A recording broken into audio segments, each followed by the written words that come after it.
All right, welcome back. Today we're diving into 3 absolute game changers in Python. These are the tools that give your programs a brain, letting them make decisions, repeat tasks, and just get way more organized and powerful. So here's the game plan. We're going to start with how code makes choices. Then we'll get into the magic of loops. After that, we'll see how to package up our code with functions. And finally, we'll talk about what you can build next with all these new skills.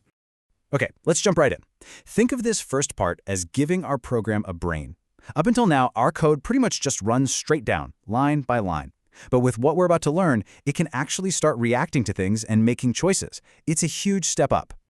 So, how does a program actually make a choice? Well, think about how you do it all day long. Is it raining? Then I'll grab an umbrella. Am I hungry? Time to find some food.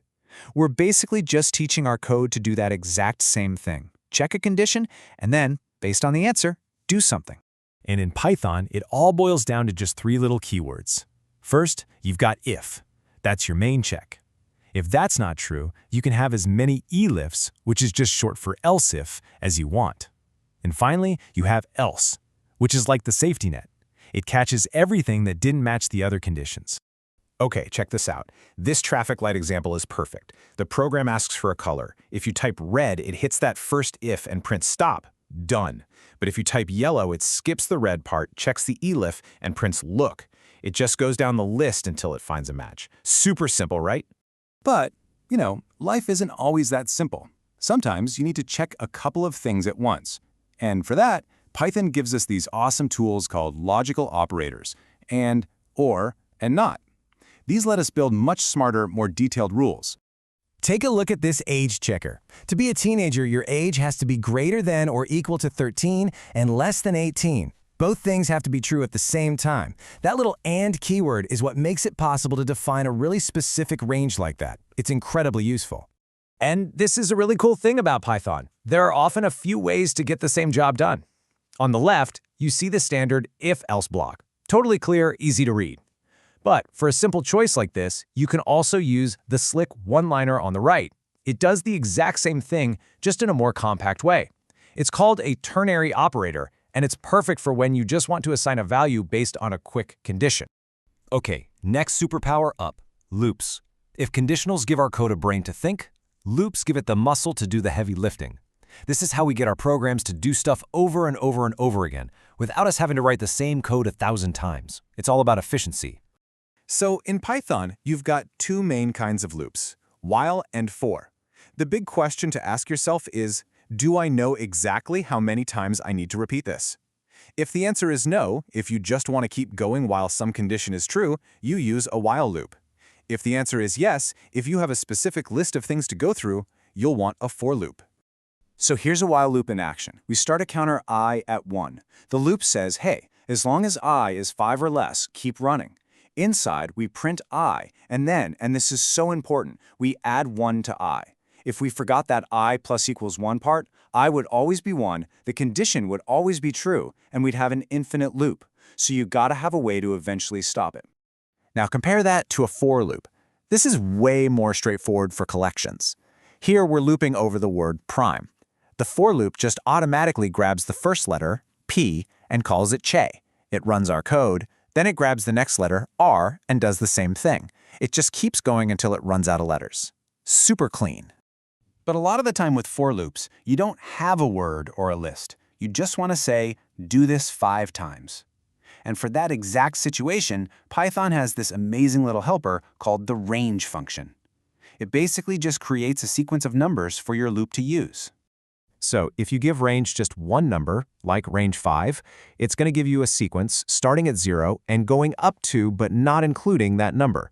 So you get 0, 1, 2, 3, 4. That's 5 numbers in total, which is perfect for repeating something 5 times. Now, what if you don't want to start at 0? No problem. Just give range 2 numbers, a start and a stop. So range 1, 6 starts at 1 and again stops right before 6. That gives you 1, 2, 3, 4, 5. Pretty handy, right? But wait, there's more. You can add a third number to range for the step. This is how much you want to jump by each time. So range 1, 10, 2 starts at 1, stops before 10, and jumps by 2 each time. So you get 1, then 3, then 5, 7, 9. You can use this to count by 2s, by 5s, whatever you need. And just remember, even though loops are automatic, you're still the pilot. You have an emergency brake called break, which stops the loop dead in its tracks right then and there. And you also have a skip button called continue. It just skips the rest of the current run-through and jumps straight to the next one. All right, on to our third and final superpower, functions. This is maybe the most important one for writing clean, professional code. Think of functions as creating your own custom Lego bricks. You build it once, and then you can use it over and over again, anywhere you want. So let's say you've got a chunk of code that does something useful, like calculating sales tax. And you need to do that calculation in like 10 different places in your program. Are you going to copy and paste it 10 times? You could, but that's a nightmare. If you find a bug, you have to fix it in 10 places. The right way is to package that code into a function. Give it a name, and then you can just call it by name whenever you need it. Okay, quick bit of vocabulary here because it's important. When you're building the function, the variables you put in the parentheses are called parameters. They're like empty boxes or placeholders. Then when you use the function, the actual values you put into those boxes are called arguments. So here's what that looks like. We define a function called sum that needs two placeholders, a and b. Later, we call that function and give it the real values, the arguments, 5 and 10. So 5 goes into the a box, 10 goes into the b box, the function does its thing and prints out 15. Print is useful, but a lot of the time, you don't want a function to just display something on the screen. You want it to give you a value back that you can use later. And for that, we use the return keyword. It's like the function is handing you a result. In this example, Av does the calculation and then returns the answer. We can catch that answer in a variable called result and then do whatever we want with it. All right, let's wrap this up. Seriously, take a moment. You've just picked up 3 of the most fundamental tools in all of programming. This isn't just a small step, it's a giant leap in what you can build with Python. So let's review your new superpowers. You can now make your code think and make decisions using if, else, and else. You can make it do repetitive work for you with while and for loops, and you can package your code into reusable, organized blocks called functions. This is the trifecta. This is the core of writing smart, efficient programs. And that's why this is such a big deal. You're not just writing scripts anymore. You're building systems. Systems that can think, that can repeat, that can be organized. You have the fundamental building blocks to solve real problems. The only question is, what's the first problem you're going to solve?